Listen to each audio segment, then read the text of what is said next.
Noon, hindi basta-basta binibili ang mga bagay. Kapag gusto ng pamilya ng ref, or TV, o kahit simpleng sala set, hindi ito nangyayari sa isang araw. May usapan muna. Nagtitipon ang buong pamilya sa hapagkainan.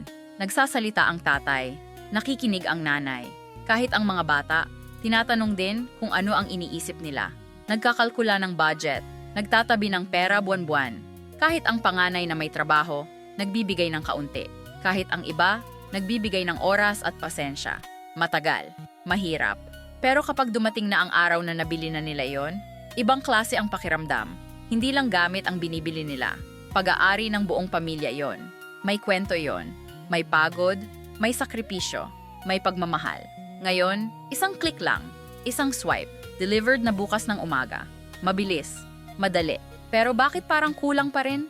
Siguro kasi ang tunay na kasiyahan, hindi galing sa bilis ng pagkuha. Galing sa pagkakaisa ng nagtiis at naghintay ng magkasama. Ganun kami pinalaki. At hindi namin ito malilimutan.